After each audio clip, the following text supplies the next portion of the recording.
I want to thank everyone for coming to hear Paul Griggs, and I think we're in for an exciting conversation.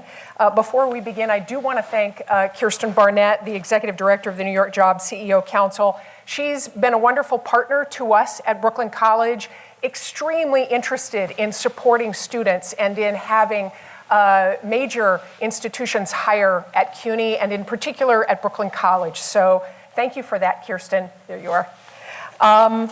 Also want to just mention that the Presidential Lecture Series is a series where I'm in conversation with people who are courageous leaders, have inspirational ideas, and really try to help us understand the future of work in this case, and the importance of civil discourse and civic engagement. So that's the series that we think that this particular dialogue belongs within. This evening, we're thrilled to have Mr. Griggs here with us to explore the essential skills that drive professional success and to have him share his perspective on those. Here, we have a strong commitment at Brooklyn College to trying to connect industry with our students and to having industry leaders on campus here to connect with our students. So I really want to thank you for coming. And I think we should just start at the beginning. What originally interested you in, how'd you get started in accounting, and what has kept you in this profession? Well, first of all, I do mean it when I say thanks for having me and for you guys, coming out this evening. I'm sure you've had busy days, whether it was a class day or a work day, and you probably have some work in some cases this evening. So thanks for making the time and coming to see me. Let me give you 2 minutes just for a second on PwC before I respond to the question, because it'll ground what we do. If you think of our firm, so 75,000 in the U.S., we have 370,000 across a network of partnerships globally. We're in about 150 territories, so it's a big place, but the largest single territory is right here in the U.S. And we really do, I like to think of it as three broad things. We have an assurance practice, so we do and that's filled with a lot of accountants and engineers and data scientists and other types of talent who sign audit opinions, who help to ensure that underlying business processes are well controlled, who build trust. They do things that enable trust. We have an amazing tax practice, which not only responds to the requirements that all of commercial enterprise has to file a tax return, but that practice also does a lot of advice and planning work that helps businesses to run efficiently. So it helps people save money by structuring themselves differently, by ensuring that they take responsible actions in their strategy to maximize the efficiency of the company, which creates opportunities for all of us and certainly the end user of what those companies produce. And then we've got an end-to-end consulting business. And when I say consulting, think everything from strategy to deals to business transformation to technology transformation to cyber risk controls. You can therefore imagine that there are a lot of jobs within a company like PwC. But to President Anderson's question, this accent, by the way, I didn't grow up in Brooklyn. To be clear, I think we picked that up. You picked that up. So I grew up in a small town, 5,000 people in South Carolina, and when I graduated from high school, I thought I was going to be a doctor, and then I remember going to my first biology class. My biology class did not go so well, just to be clear, but needless to say, I remember going to a visit in one of these hospitals, and someone had just really damaged their leg, and they had a big cage on their leg with wires running through it, and the doctor was talking, and someone said, "Well, does it hurt?" And the doctor reaches down and he kind of plucks the wire like a guitar string, and for me, I felt like I was going to pass out, and I thought, well, I'm probably not going to be a doctor, and so sure enough, I wasn't. And then I thought, well, what could I do? And I thought, well, this stuff called accounting, which accountants to me were pocket protector people, kind of nerds. So I wasn't really interested in the first instance in accounting. But what was very clear to me was that people who understood accounting, the language of business, got jobs.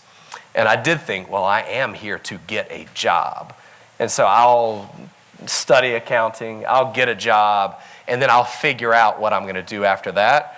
And in 30 years later, I'm still in the same place, that I started as an intern, actually, as an accountant. So I'd say I came at accounting by accident, and I've been inside a company which does a whole lot more than accounting, because the truth of the matter is, whether you start in any one of our practices, or for that matter, in any one of the businesses that are associated with the New York Jobs Council, you're going to do all kinds of things in your careers. And this practice of business and accounting is certainly a great place to start. Well, that raises the question of how accounting has opened up other areas for you, or how accounting as a practice could open up multiple areas for the students. Yeah, so first I would say accounting really is the language of business. So to me, you are learning how to read a set of financial statements, which talks about the financial health of the company. You're learning what and how cash flow matters to health and growth and financial stability. You're learning the intricacies as to how those financial measures drive investment into companies and enable those companies to raise capital, either by borrowing money from banks or private equity firms, or by issuing stock, and bonds in the capital markets. And so you're learning the foundation of business. So the same thing certainly applies to me. And that foundation allows you to do truly anything. And I mean that. If you take people that started at PwC with me, I always think, by the way, at a firm like PwC, it's a great place to start your career. It's a great place to end your career, or it's a great place to jump off from. And that's a good place to be. And so people that have come through our firm, people that started with me, have gone on to work in banks, in hospitals, in auto dealerships, and the list is, you would not even imagine the places that people end up going to fulfill their own ambitions through their careers. But they started with the language of business at a place like PwC. So, President Anderson, to me, the opportunities that it opens, the opportunities that what you're doing at Brooklyn College opens, you do not know the ends of those opportunities, and nor do I. But I can promise you that no matter what it is that you envision, that you imagine, just assume that you're going to do that and then some, because I expect you will if you're committed to it. Interesting that you talked about you don't know where you're going to land or how this might launch other opportunities. It makes me think about how technology is changing so rapidly, and the advent of artificial intelligence is surely going to change all kinds of industries in addition to and specifically accounting. Can you talk a little bit about that? Yeah, for sure. So first I would encourage you guys that every time you see new and emerging technologies, play around with them, experiment, explore, figure out the ends or figure out where the trust barrier breaks. When you're asking questions, you're prompting inside ChatGPT or Claude or Grok or whatever it is that you might use, and you realize that, man, this is throwing back some crazy answers. Well, first of all, you're beginning to figure out that I can't fully trust every piece of new technology that comes along, but I'm going to certainly explore it, learn it, because as it perfects, I'm going to use it more intentionally throughout my responsibilities throughout my career journey. Here's my view. What our teammates are doing right now versus when I started, 29 years ago is in many ways already dramatically different. I started without a computer, and I mean that. You had to request access to a computer. And now, of course, everybody's got a computer. By the way, a few years in, you had to request access to the internet. Of course, we all live and breathe and operate in the internet. And now you don't even have to request access to underlying large language models, because every member of the 75,000 team, and PwC have access to Chat PwC, which houses all of the underlying language models that we would know, Grok and Chat GPT and Claude. So our teammates are using these language models each and every day. All of our teammates have access to Microsoft Copilot. Some of you probably have played around with Copilot as well. And so I would say first that your job today, your job 2 years from now, your job 5 years from now is just going to be different because of the acceleration of what technology allows us to do. But different doesn't mean that the fundamental target of the things that you're trying to do changes. So if you're sitting in the tax practice and you're working to advise a client on legal entity structuring or location structuring or tax planning, well, that's still the product of the work you're doing. You're just going to accelerate your research, or you're going to build agents that are going to help to consume data, which helps you to speed up the conclusions to your research, which help you advise that company down the road. And so to me, President Anderson, AI is an unbelievable unlock for all of us. And many of you, I shouldn't say many of you, my team has certainly heard me say, and I've heard others say this. So this is a borrowed phrase. AI will not replace our jobs, but someone who knows AI will. and I think that's the key for us, is whether it's AI today or it's quantum tomorrow or it's discoveries around robotics the next day. My encouragement, and I'm talking to myself as I say this, but equally I'm talking to you guys. My encouragement is use it. Use it. Play around with it. Experiment. Do it in a sandbox. Don't rely on it, because remember, at the end of the day, your brand is still you, and therefore the final judgment of whatever it is that you do still has to be determined. In the four walls of that cranium that we all carry around every single day. And certainly that's the case with AI as well. I appreciate that advice to play around with different forms of AI. And I'm wondering, other than technical expertise that our students might begin to develop by trying out a number of different AI or taking advantage of AI in a number of different ways, what other skills do you look for? What other skills are necessary when you think about the future of accounting? Yeah, so first, and I appreciate that question, and I think it's really, really, really important. I'm telling you right now, every single one of you can do whatever you want to do professionally. I promise you that. I listened to, when Kobe Bryant retired from the Lakers, I remember reading the next day, like maybe it was his speech, when they were retiring his jersey, maybe is what it was. But Kobe was talking to his daughters at the time, and he talked about, the gift, or I should say that he talked about, the dream, the dream. We all dream each and every day, and we dream about an end goal. And he talked about the fact that the end goal actually isn't the dream. It's not the beauty of what you're going to figure out. He was talking to his daughters. He was telling his daughters this story.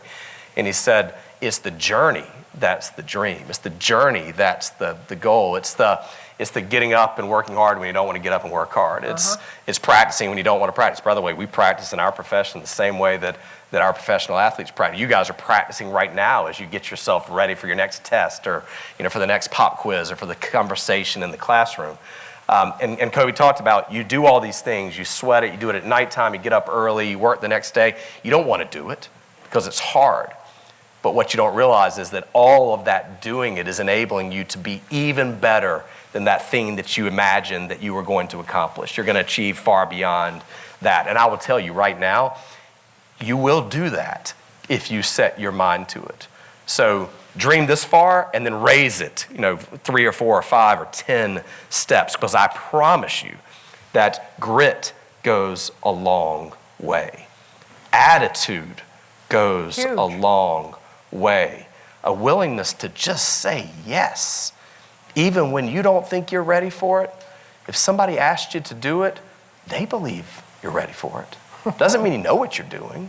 You're going to figure it out. Believe me, I still fake it half the time. But yet I'm going to figure it out. And once I figure it out, I'm going to be pretty good at it, just like you are. And so my encouragement in terms of, I'll call it, all of these other skills are the things that you already have. You already got grit.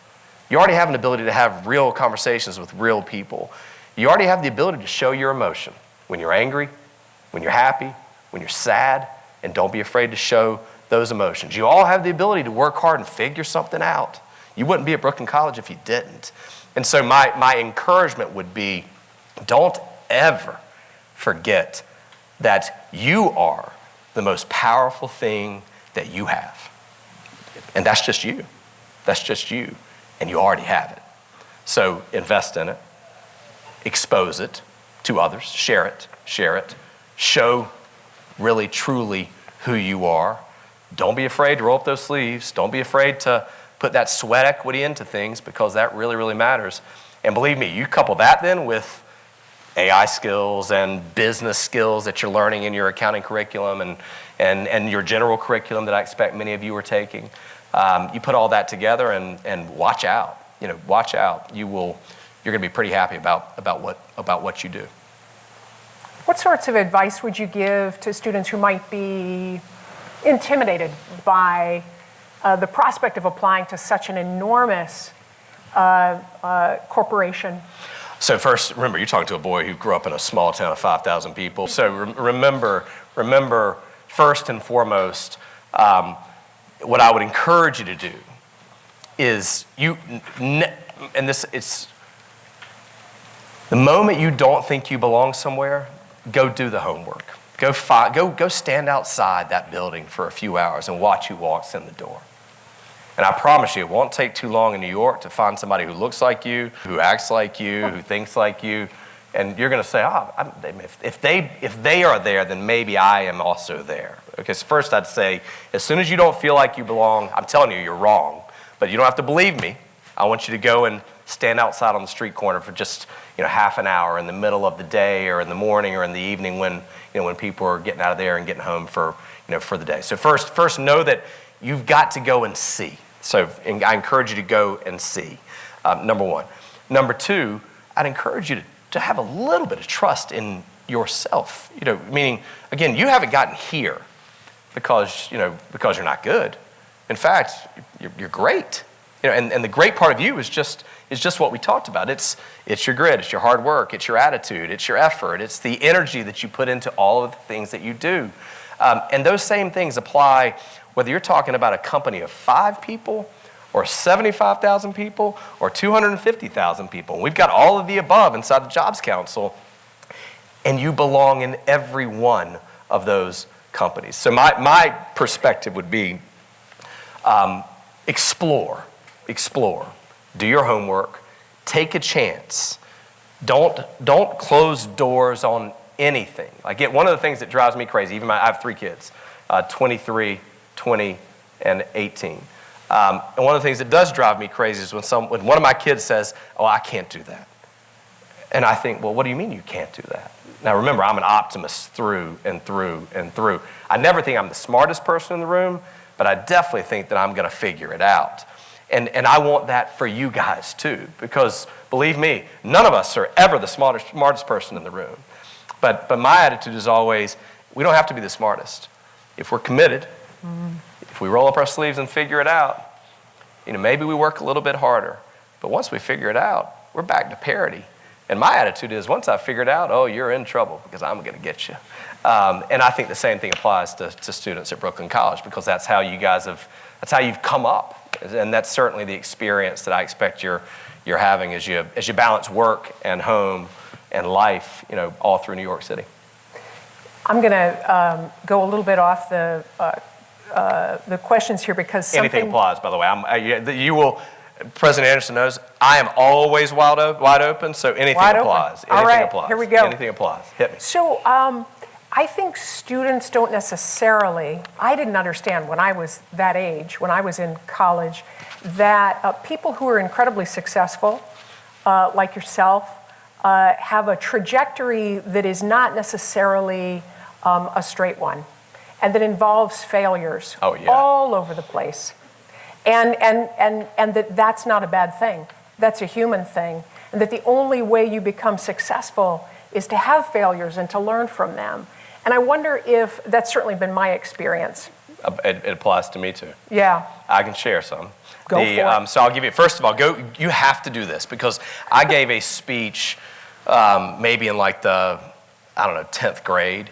And I had done some research on Abraham Lincoln. Just go Google or chat GPT or whatever it is.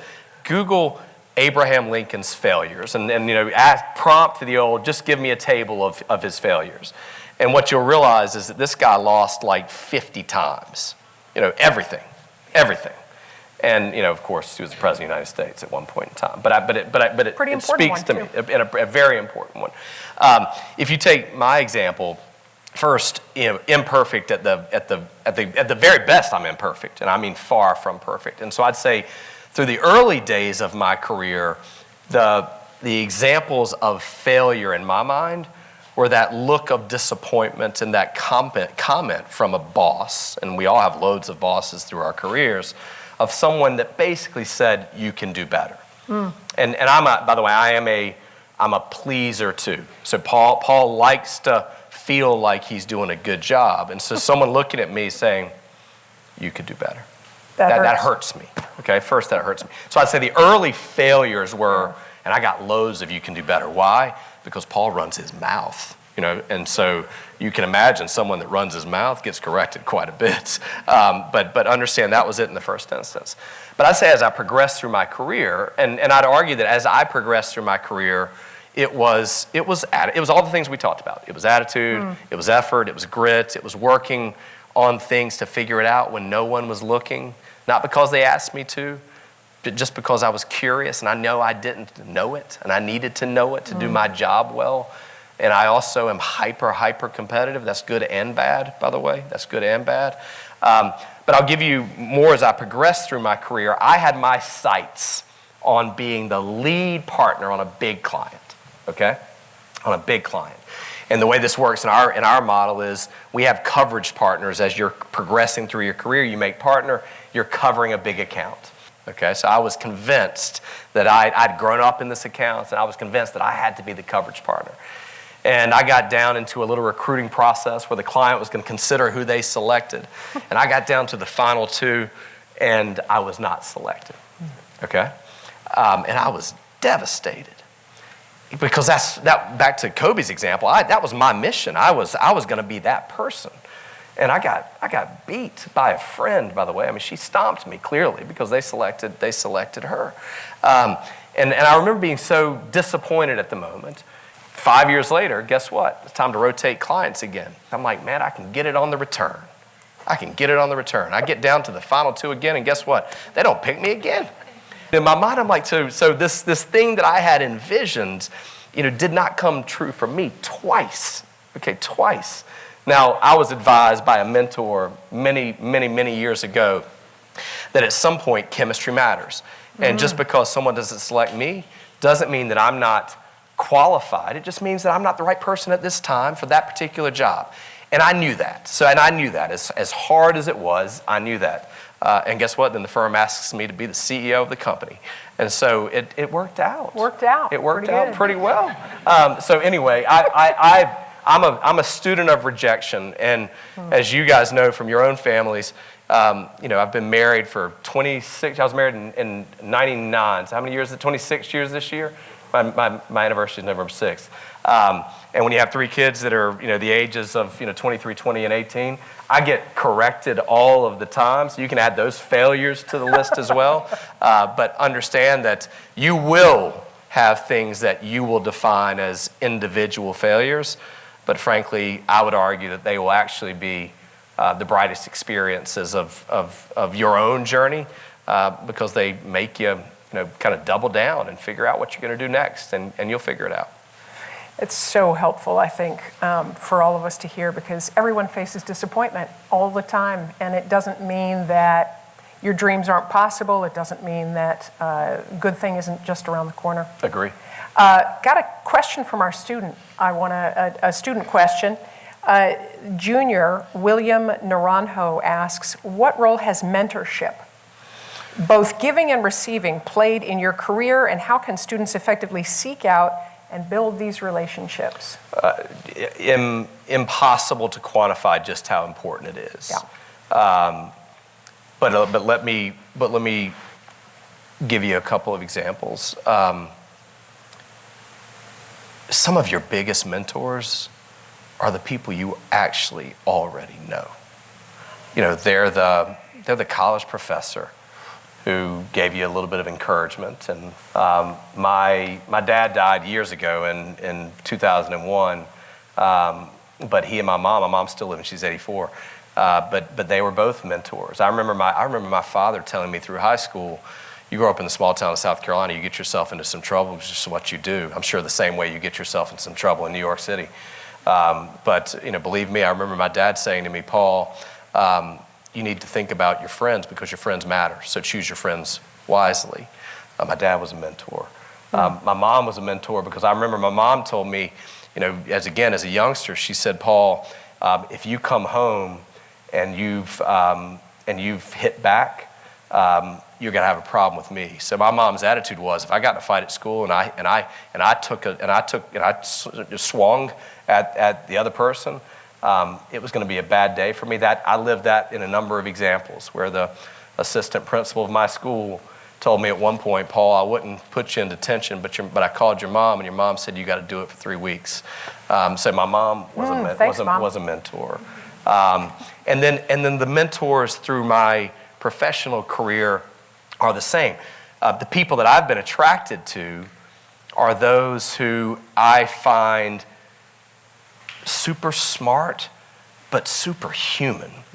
And those are the ones that have been my most special mentors. And so to me, my mentor comment is, you're already a mentor and you don't realize it, okay? Those little brothers, sisters, friends in your neighborhood, people that see you on the street, they're watching you. They're looking up to you. They're seeing how you behave, how you work, how you talk. And do not forget, you're already a mentor, and of course, you're already a mentee. We do have to open ourselves up to being willing to receive, that instruction, to receive, that advice, even when it's advice that we might not agree with. It's still advice that's going to benefit you, through your own personal and professional careers. I think mentoring is so important, and Brooklyn College is deeply committed to mentoring, and we have an in-depth mentoring program through the Tao Foundation. Hope students can take advantage of that. Another student, Junior Rabanta Singh, asks, looking back on your own career, what pivotal decision or mindset, you've talked a little bit about mindset, what pivotal decision or mindset helped you advance to senior leadership, and what advice would you give to students aiming to make a similar impact? Pivotal moments, if I go back to, those crucible moments, and mostly for me, most of those are personal. But it does still shape your journey. Again, my dad died of brain cancer in 2001. It was a big deal. My wife, was diagnosed with breast cancer in 2015, and had a double mastectomy, and the breast cancer came back in 2018. Actually, she had a scan on Monday, and praise God, the scan was clear. We had a meeting yesterday. Those for me, I will tell you, were pivotal moments, crucible moments for me. Why? Because they kind of reminded me what matters. And what matters is the people you love. What matters is the attitude that you put into this world. Not just what you take out of it. What matters is the fact that today is a good day, and tomorrow's going to be a good one too.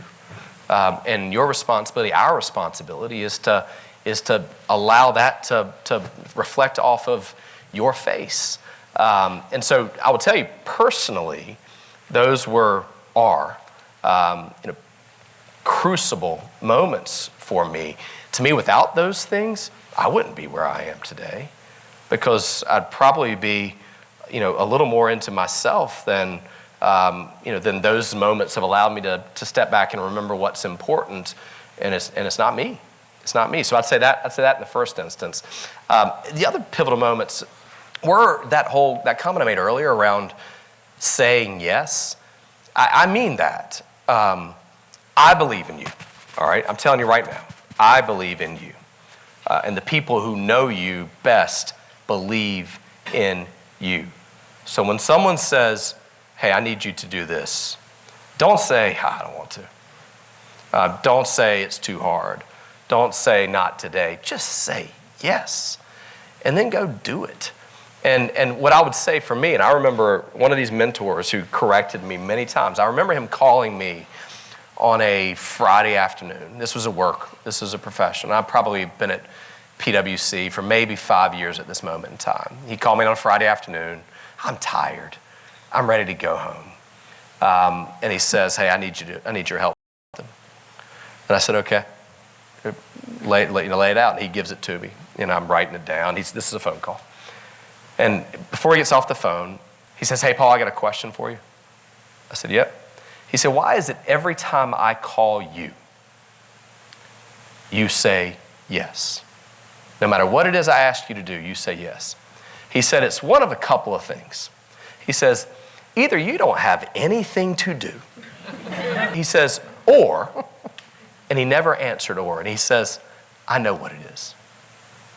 And for me, that yes is a crucible moment. And so those pivotal moments are people like that who just encouraged me in those simple ways of keep going, keep saying yes. I know why you're doing it, because you're willing to help, because you're willing to learn, because you're willing to grow. Those are the things that I attach to. Yeah, it's like a burning desire to support the team, to move the effort forward, and to learn at every turn. It is. I mean, don't get me wrong. I mean it in college. And I credit my wife gets all this credit too, because I met my wife in college. So as a sophomore in college, I met my wife. And again, my first year and a half, I thought I was a smart kid. I came to school and I don't know if I just messed around, didn't study. I struggled. I struggled that first year and a half. And I remember my girlfriend, wife now, basically looking at me saying, dude, figure it out. Like put in some effort. And literally that was almost the comment, like put in some effort. And it was that simple coaching mode, like put in some effort. And then I began to put in some effort. And then you start to have some success with some effort and you think, oh, this wasn't so hard. I remember even when my dad got sick in the first instance, I'm in panic mode because he's going down the trajectory of, he's getting really sick at this point in time, and he'd started gaining weight, and so he was a big man anyway. And I'm thinking about my little mom, and I'm like, there's no way she can handle him, and I'm worried. And here was my wife again saying, just put in a little effort. Like, you got a brother and a sister. Why don't you plan to show up every third weekend you go, and you help your mom, and it eased the burden. And so to me, if you think about our own personal lives and our professional experiences, you're already equipped. You just don't realize it yet. And my encouragement for all of us in this room is believe in yourself, trust your instincts, say yes, have that attitude that makes people want to be around you, and don't cut your ambition. Let the doors show you which direction you're going to go. And the doors are going to open in some instances, and they're going to close in some instances. And I remember when I thought about this job, another person in our firm said to me, he said, Paul, if the door swings open, you have to walk through it. And not until it closes do you choose a different door. And I'd encourage us all to do the same thing. So the Koppelman Student Leadership Council, which is a group of students at the Koppelman School of Business, ask, as technology changes the workplace, what human skills will become most important? And this is great question, students. How should colleges prepare students for jobs that don't even exist yet? Oh, goodness gracious. I mean, if I knew the answer to this, then we'd have to stay here for a while because you guys would want a piece of it. But let me react to it. First, understand, yes, the technical skills matter, but those human skills are difference-making. What I would argue is Brooklyn College is already creating these experiences for you. We just have to recognize it. And when I say these experiences in figuring out hard problems, well, you figure out hard problems every day because you get assignments every day. in figuring out how to work with teams. Well, you get thrown into teams and you probably don't like them all. You just got to work with them and figure it out and accomplish the objective. And that's a critical human skill that's important for the success that you're going to have in the workplace. Deadlines, accomplishing things on a deadline. You're getting that at work and at home and certainly at school. That's preparing you for tomorrow as well. Not having all the facts and yet having an assignment or a responsibility to complete something where you have to now go and discover the facts or maybe fill in the blanks to test and run some scenarios to see if it solves or provides the solution that your intuition tells you is the right solution. So to me, the things that you need, you're already getting prepared for. Is it ever going to manifest itself into a class? Maybe not. But you're already in the classroom.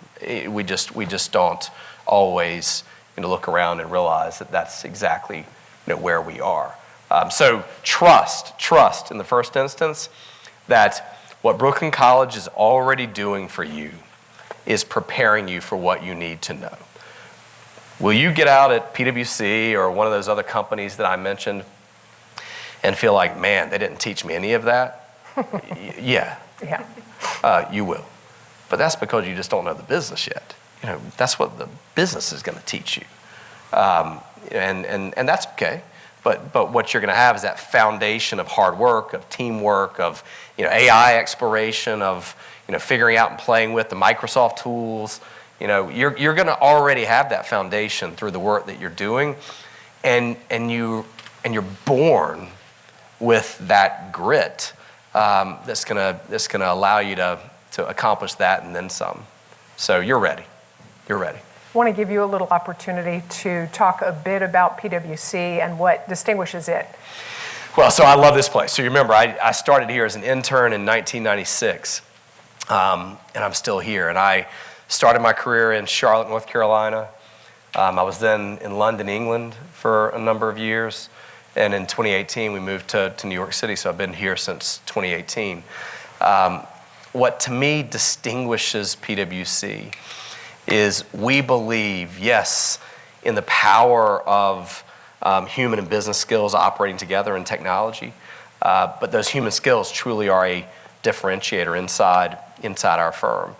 Business is conducted person to person. We might not think it is because we all, in today's, I'll call it retail commerce, we do so much transacting through our phones or through the internet. But commercial business is still broadly conducted person to person. And therefore, what differentiates PwC to me is the investment that we place in the whole person. Yes, believe me, I told you, we're going to put Chat PwC and Copilot and ChatGPT in some instances and other technologies in your hands, and we're going to expect you to learn those. But we're also going to help you continue to focus on how you can be the very best version of you. Because you're going to have a mentor when you walk in the door. You're going to have a development leader who's responsible for shepherding you through the development journey you have at PwC.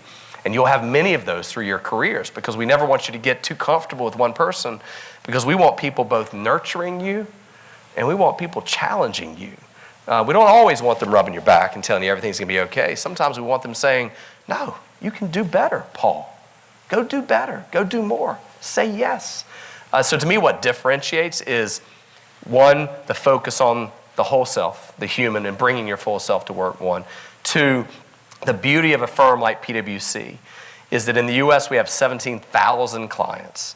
Globally, we have 200,000 clients. And so you come into PwC, you do accounting, you do tax, you do consulting work. Well, guess what? You have the opportunity to work across industries. And so you cannot get bored.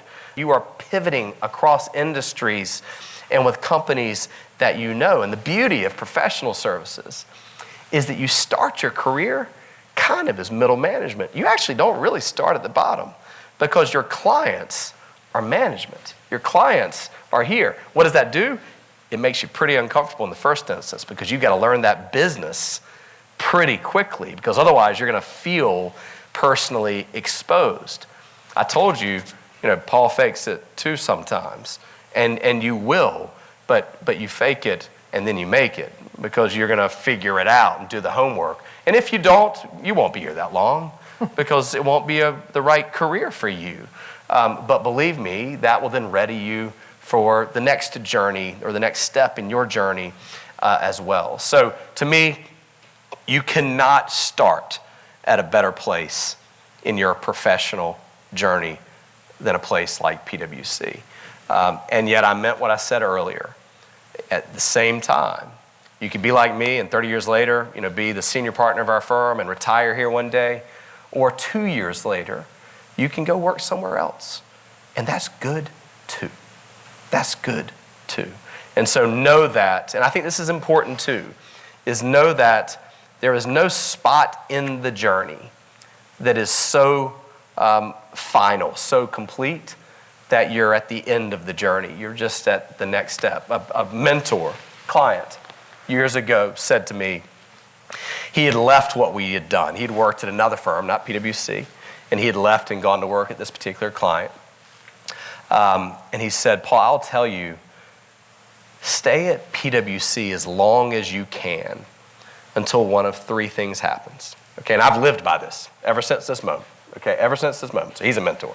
His name is Tom Keel. So Tom said, until one of three things happens. He says, if it begins to negatively impact you personally, you got to go. If it begins to negatively impact your family, you got to go. Or when the opportunity of a lifetime sweeps you off your feet, you got to go. If you take those three things for just a minute, negatively impacts me as a person, it's not going to do that. Or at least I would say in the moment it's not, because I love the job, we do interesting stuff, you work really hard in any of these jobs, that's for sure. But I can, at least to date, and I shouldn't say never, at least to date, I've been able to manage the me part of that pretty well. The opportunity of a lifetime sweeping me off my feet, I'm not even sure what that is. Maybe it's to go and be, a school teacher at a inner city public school, make $35,000 a year. I don't know what it is, but whatever that is hasn't hit me yet either. The hardest part for me has been balancing, a family who I love dearly.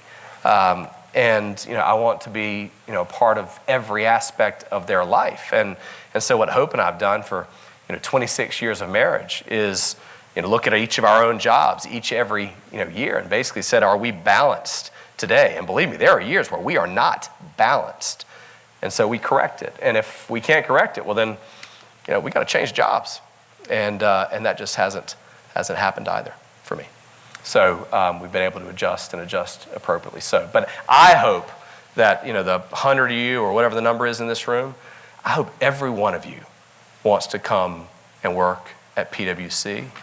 And believe me, whether you get there as your first stop or your second stop or your 10th stop, if that's what you want, you'll be here too. You'll be here too because you belong here. So it's a great place.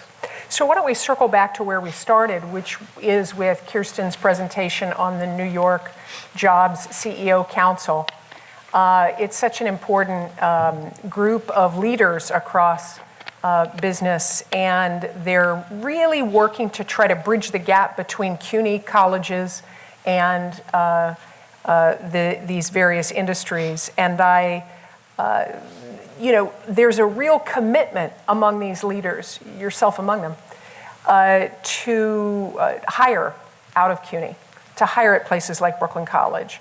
Why is that important, and why are you passionate about it? Well, first, New York City's hyper important. So if you go back to, and again, this would apply to all of the CEOs on the Jobs Council, but certainly to me. I told you PwC has 75,000 people in the U.S. We have 10, 11, 12,000 people in the New York metro region. New York is the largest single location for PwC in the U.S., and for that matter, I think it's the largest office anywhere around the world. So know that, and it's probably larger than many of our firms around the world, just on the basis of the size and scale of New York City. So we need hyper-talented people in New York City who know how to navigate the difficulties and challenges and and opportunities that New York commercial enterprise provides. And to me, you don't know how that, there's the attitude of, you make it in New York, you can make it anywhere. I believe that fundamentally. People that are in the CUNY system, and certainly at Brooklyn College, well, you've got grit. You're already balancing 3, 4, 5 things at once. In many cases, you've got a lot of immigrant students that are, here, first-generation college students for the first time. Guess what? That requires your sleeves rolled up. That requires you figuring stuff out. That requires problem-solving skills and solutioning skills. And so why does the Job Council want to recruit from CUNY and from Brooklyn College? Because we find that the talent that comes out of these schools knows how to figure things out and get things done. Clearly, you're smart. Okay, that's without question. But smarts alone gets you nowhere. I said to these guys earlier, I was listening to something yesterday or the day before, and it was talking about inspiration and creativity and we'll call it the real creators of our world. And I think the reference was to Thomas Edison, but the reference was something to the effect of, he talked about, the success that his invention had contributed. And he said, what, the truth of the matter is that it was 1% inspiration and 99% perspiration. Well, people that have sweated their way through the multiple elements of responsibility that it takes to live and to work and to succeed in a city as opportunistic and as challenging as New York City, well, these are really good people. And so, believe me, the Jobs Council can't get enough of students out of the CUNY system because you've got the grit, you've got the smarts, you've got the know-how, and believe me, you'll figure it out. What a great place to end our conversation. Paul, this has been just a wonderful opportunity for our students to hear directly from you. Let's give a round of applause to Paul Griggs. Thank you.